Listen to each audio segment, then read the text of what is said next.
The record hailstorm that broke windows and damaged cars last week is now being blamed for killing dozens of fish in the Fountain Valley area pond. A bit of a tragedy here as hundreds of fish have floated to the surface dead because of the hailstorm that occurred. Hi guys, I'm standing here off of South Nevada on the on-ramp to I-25, and now as you can see behind me, a bicyclist has been killed. There's an incredible amount of hail, something almost out of a Bible story. Earlier today, we had to do a live shot, and when I jumped out of the car, there was water literally up to my knees. It's something that I have never seen before, and now the residents of Manitou Springs are just trying to find a way to deal with this incredible amount of hail. About 100 cars towed from the Cheyenne Mountain Zoo today, but that's just the beginning as hundreds of families work to find rental car and hotel arrangements. Fort Carson is also in the process of assessing its storm damage.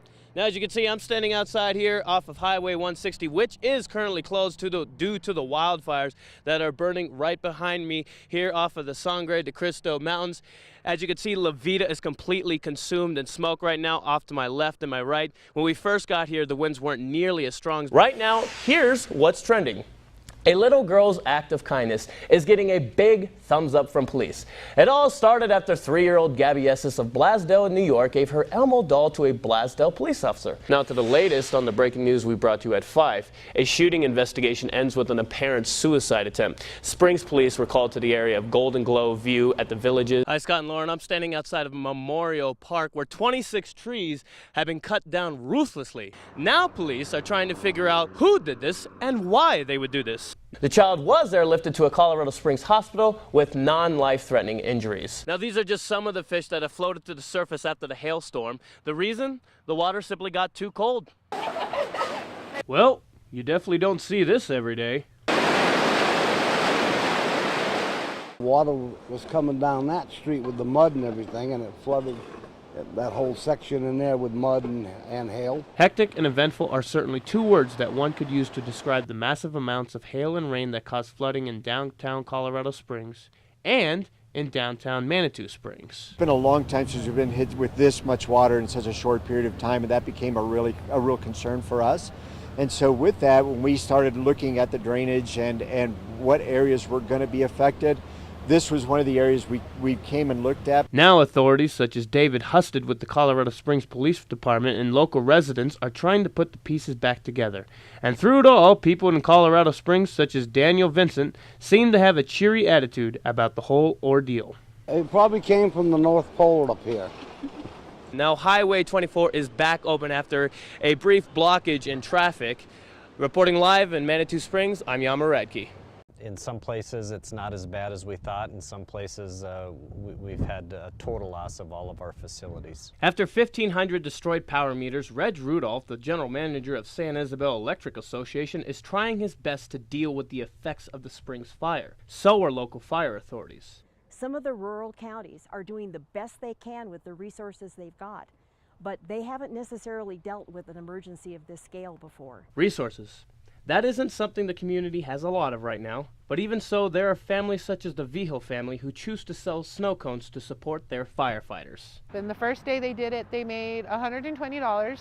And the second day, which was yesterday, they started at noon and they were out here till 8, 9 o'clock and they made $300 and something. And the main message that Anna Vigil wants people to hear? Be careful. You know, that all it is just a matter of common sense. Think logically, because you can ruin a lot of people's lives. Now over 80,000 acres have been lost due to this wildfire, with another 100 homes being lost as well in the process. Now here is the good news. The wildfire is not fully put out, but it is being contained now by local authorities. Reporting in La Vida for Fox 21 Local News right now, I'm Yama'S Reel.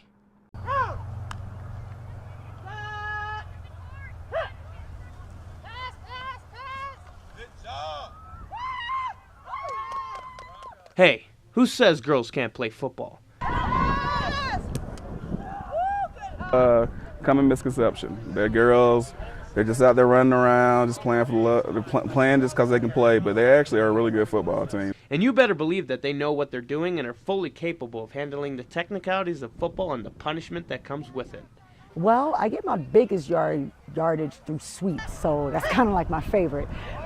Lately I've been coming, I'm loving to go through the hole. Go through the hole. one of the more punishing places on the football field.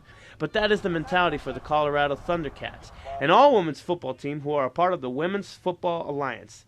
Fearlessness, with nicknames such as Slim, Bronco, and Smash. And head coach Demario Pruitt couldn't be more proud of his team. It was actually interesting watching them develop and their competitive juices come out.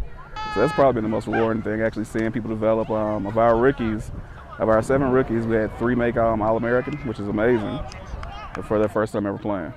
Out of the 15 players that are on the Thundercats, 7 of them had never played football. I didn't get to play growing up.